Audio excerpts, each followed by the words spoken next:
बलांगीर जिला पाटनागढ़ देदह छक निकटस्थ आंबबगीचार बीजेडी निर्वाचन मंडल स्तरीय प्रस्तुति बैठक अनुष्ठित हो पाटनागढ़ पूर्वतन बीजेडी विधायक सरोज कुमार बेहर नेतृत्व में यह प्रस्तुति बैठक अनुष्ठित होता बेले लोकों समस्या नहीं आगामी दिन में सरकार को घेरने प्रस्तुत होता प्रस्तुति बैठक में निर्वाचन मंडल समस्त ग्राम पंचायत बीजेडी कर्मकर्ता जोगदे। ब्यूरो रिपोर्ट मिर्चा न्यूज। आज पाटना निर्वाचन मंडल स्तरीय आज विजु जनता दल गोटे प्रस्तुति बैठक कार्यक्रम थिला।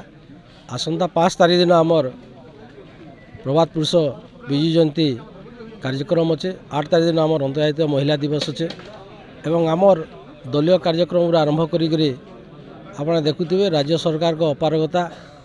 आज ब्लॉक कहूँ एनएससी कहूँ कौन सी जगह कौन सी आज फंड्स नहीं आसबार जेन काम माने विभिन्न काम माने रही से काम मानकर मध्य सेटा अग्रगति नहीं हबार एवं आउ विभिन्न समस्या उपर पाटना निर्वाचन मंडल स्तरीय आज से गोटे प्रस्तुति बैठक कार्यक्रम होता।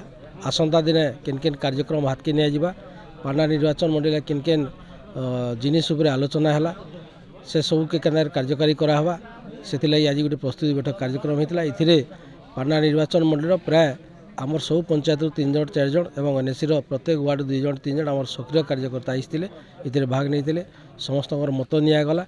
आज कार्यक्रम रे जेनटा आज डिसाइड होते से तार उपरे आगामी दिन में कार्यपंथा माने पाटना निर्वाचन मंडल सबू जगह से कार्यपंथा माने अग्रगति करा।